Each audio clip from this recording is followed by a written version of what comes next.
That's correct. $7,300. I feel like a game show host. Sorry. So now that $5,000. Now we just lowered the personal donation from $11,800 to $5,000 in the hopes that we would reduce the amount of, I don't know, influence or whatever it is. So now that $5,000 donation is going to get supercharged to $7,300 courtesy of the taxpayers. So the big donor doesn't have to donate as much, but the candidate gets that much money. So why are we doing that? Why didn't we just say, okay, lower it to $7,300? If we're going to allow someone who's clearly got $5,000, they probably have $7,300, to be quite honest. Then I'd say that more broadly, the hope with this program is that individuals would not feel that they would have to go after a $5,000 donation. If you get a donation of $250, that can net close to $2,500.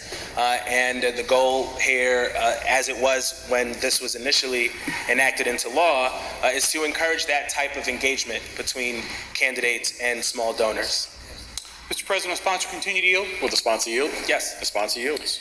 Well, you said we hope that they won't go after the $5,000 donation. Well, if we don't want them to, then why would we give them any match at all on a $5,000 donation? Through you, Mr. President, as I've mentioned a number of times, that is the process under the New York City campaign finance regime, and that has encouraged engagement with small donors. We believe that it do the same here. Mr. President, sponsor continue to yield? Will the sponsor yield? Yes. The sponsor yields. So the current New York City campaign match is $5,000, up to $5,000. The first $250 for up to $5,000. Is that correct?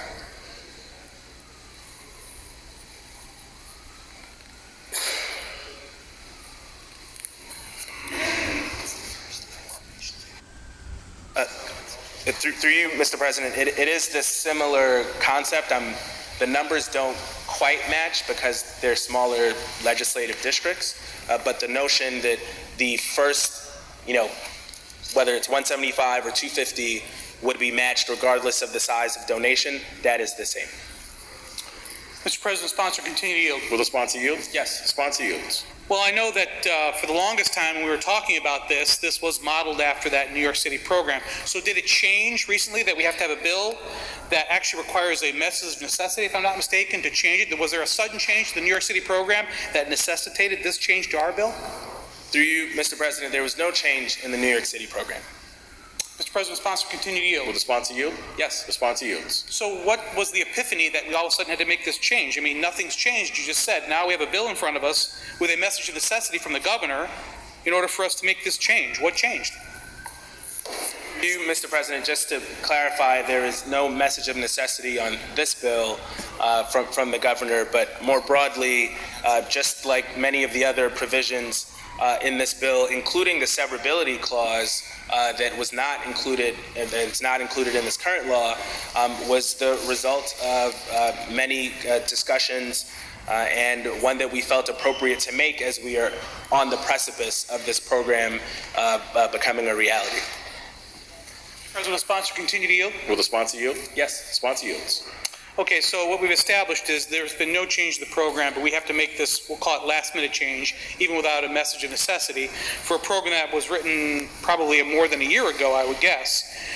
So with that being said, this is going to change the dollar amount. Do we have any idea with this change to this maximum match, what that's going to cost in additional taxpayer dollars to fund this public campaign finance?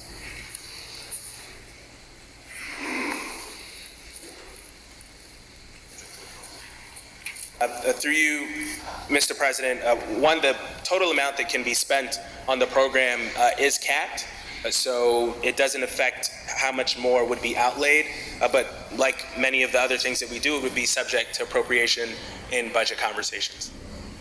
Mr. President, the sponsor continue to yield? Will the sponsor yield? Yes. The sponsor yields. So I want to be clear, I realize that you're still matching the same dollar amount, but you're going to have more matches if you open it up to donations above $250. So isn't that going to, in the end, mean there's going to have to be more outlay of money for those matches? I mean, there has to be.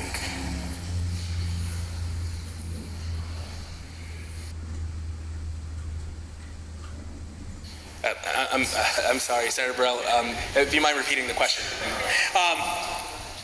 You said that there isn't going to be an impact because we haven't changed the $250 match amount. However, if someone donates $300 before this change, there's no match. With this change, there's now a match, and so on and so forth. So just by the simple math of the fact that all your donations above $250 will now be eligible for the match, doesn't this mean we're going to have to outlay more taxpayer dollars to match those additional donations?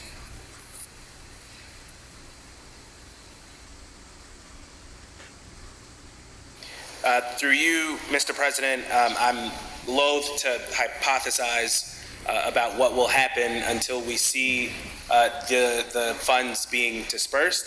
And that is, as I was having the conversation with Senator Walsick, I think it's important that we continue to monitor that and legislate accordingly. Mr. President, will sponsor continue to yield? Will the sponsor yield? Yes. The sponsor yields. Well, I just think it's really simple. There are going to be more donations eligible with this higher threshold. That's just, there's just no, it's inevitable. So the question is, we've already allocated money in this upcoming budget. That will be for the next cycle, the 23-24 budget. Do we have any idea how this is going to impact the amount of money that taxpayers are going to have to supply to match these larger donations?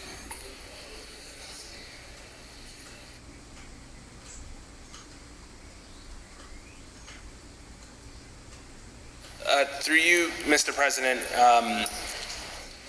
so again, I'd reiterate that we have to see what the level of participation is, but once we hit that $100 million cap, the controller does have ability to pull from other funds until we appropriate in the subsequent budget the amount to match. Mr. President, will sponsor continue to yield? Will the sponsor yield? Yes. The sponsor yields. So we have a $100 million pot of money. And if we exceed that, the comptroller at his discretion, or is he obligated to supply that extra money? President, it's an obligation. It's an obligation, okay. Mr. President, will sponsor continue to yield? Will the sponsor yield? Yes. The sponsor yields. So with that amount being obviously higher, we just haven't done an analysis. I just want to be clear, there's been no analysis done with this sudden change to the rules to determine if there's going to be additional expenses. I guess, has there been any financial analysis done?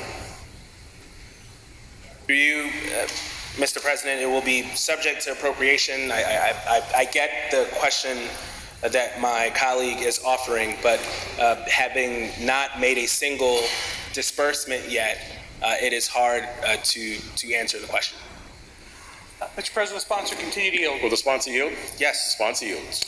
You know, this obviously means a lot of additional money, taxpayer money, that's going to use to fund these campaigns. Is there any prohibition against using that taxpayer money, that public money, for something like negative ads?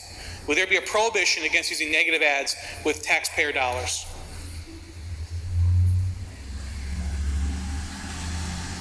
Through you, Mr. President, there is not, but I would note that even if we wanted to do something like that, that gets into, I think, some tricky First Amendment constitutional issues.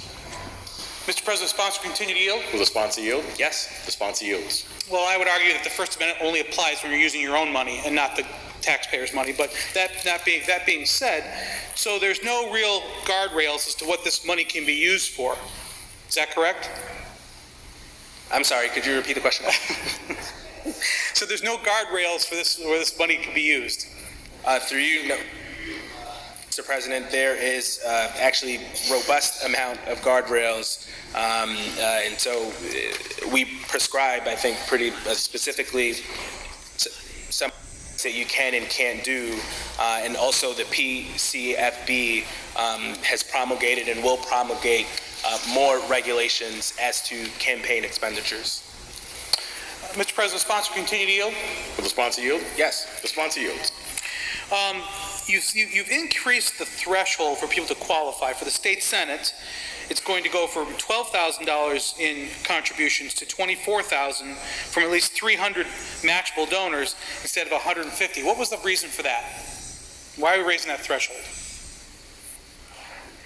Mr. President, I think there were concerns around expending public dollars for candidates who have not demonstrated the appropriate amount of support in the community. The number of contributions and the amount, the threshold, is reflective of that community support, and that is what this is meant to do. Mr. President, the sponsor continue to yield? Will the sponsor yield? Yes. The sponsor yields. So how does this compare, at least proportionally, to the New York City program that this was modeled after? Was this change because of in some way matching the New York City program? Mr. President, it was not. It was meant to reflect the realities of current and future participants in this state program. Mr. President, sponsor continue to yield. Will the sponsor yield? Yes. The sponsor yields. You know, this is a program that's been talked about for years, is my understanding, and now it's finally come to fruition. And now all of a sudden, again, last minute, we are changing and doubling it. What was the change in philosophy? I understand you're saying, you know, we want, I guess you use the term community support, but how did community support change from 150 people to 300 people just over the last couple of weeks? Through you, Mr. President, as I mentioned to my colleague in the previous exchange, this was meant to reflect concerns around demonstrating community support, and this is, as we've also discussed, we will see how the program is effectuated and will legislate accordingly if there are changes needed to be made. Mr. President, on the bill. Senator Borello on the bill. Senator Myrie, thank you for your question answering today with myself and Senator Walczyk. You know, I think that there are a lot of us that are just opposed to this in general, but we are likely going to have to reluctantly participate in this program because it's going to be there for everyone else, and we face the same problems. But my friends in the majority have the distinct ability to change the rules of the game, and that's what they've done. Because they came to the realization that this is going to essentially fuel primary opponents, it's going to fuel Republican opponents. So the whole idea of a grassroots effort to get small donors engaged was the original intention way back when. But now we're going to allow someone to donate $5,000 and get another $2,300, an almost 50% match, courtesy of the taxpayers. We're going to increase the amount from $145,000 per election to $175,000, and we're going to bar candidates that are just starting out that could actually benefit from this by saying we're raising that threshold, we're raising the bar. So this has gone from being a grassroots effort to essentially an incumbency welfare program, and that's really what this is. So sadly, this is the direction we're going in. The taxpayers are going to be paying for negative ads, negative mailers. The taxpayers are going to be watching as many, many consultants are going to become very, very rich because they are also allowed to use, there's a lot of restrictions, as Senator Myrie said, but there's no restriction on campaign consultants getting paid using taxpayer money. Now think about that, folks. Think about all the negative ads you see over and over and over again. We don't write those. Those are written by really high-paid campaign consultants. And now, taxpayer money is going to go to write those negative ads that you see, those negative mailers, all that stuff that you look at and you throw in the garbage. That's all going to be paid for courtesy of the taxpayers. So I was not in favor of the original. I'm not in favor of this, especially because now it's gone completely away from the idea of bringing more people in to be able to create more competitive elections, and instead it is going to raise the bar to make it further and further of a reach for people to be able to actually compete in statewide elections. So I'll be voting no. Thank you, Mr. President. Thank you, Senator Borello. This is shocking. New York State, you've gone crazy. Senator Myrie's like seems like a little kid in I don't know who's driving or who's running the show there, but I know the taxpayer doesn't like this. And the taxpayer should not be paying for negative ads, should not be paying for any consultants. They should be doing their own work. This is a part-time job, and I can't believe that these people are raising their pay, 50% of their time is spent on helping themselves. Isn't a public servant supposed to be a public servant? It's not private servant, serve myself. My goodness gracious, this is outrageous, and it makes me sick. And I don't know what's happening. And if we make national election, that scares me too. The whole process is terrifying. Like let's have resign to run. That means that if you want to run for another office, you have to resign your current office. If you're going to use public financing, you should commit to a one-term limit, right? And then go back to the private, go to the real world and work in private, or try entrepreneurship, or try search engine things, try real world, try a business, try to serve people, try to have a budget and an actual profit motive, not resources. You guys use the word resource. You mean taxpayer money. Why not say taxpayer money? Replace, every time you use the word resource, replace it with taxpayer money. That's, at least the mayor actually uses the word taxpayer. I never hear these others, Janaris and Myrie, use the word taxpayer money. They never even mention the word taxpayer. It seems like one thing that makes me really upset is de Blasio this morning is charged with using private for his daughter to be moving to one Upper East Side to Gracie Mansion or Park Slope to Gracie.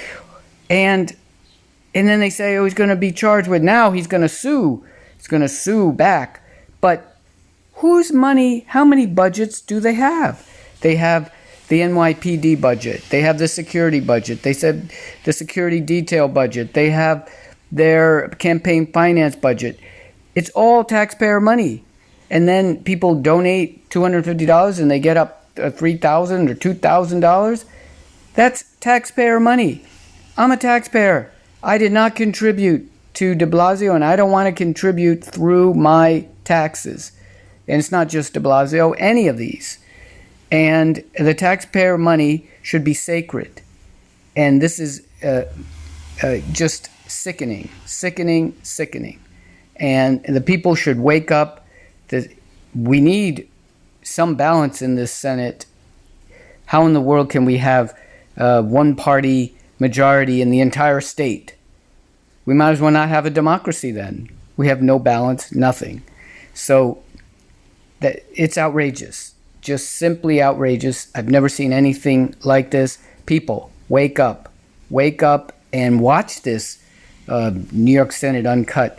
The New York City Council is worthless. They make laws that the state doesn't even recognize, and the NYPD doesn't even know about the laws that who is, when they're sworn to their oath, they have sworn to uphold the New York City Charter.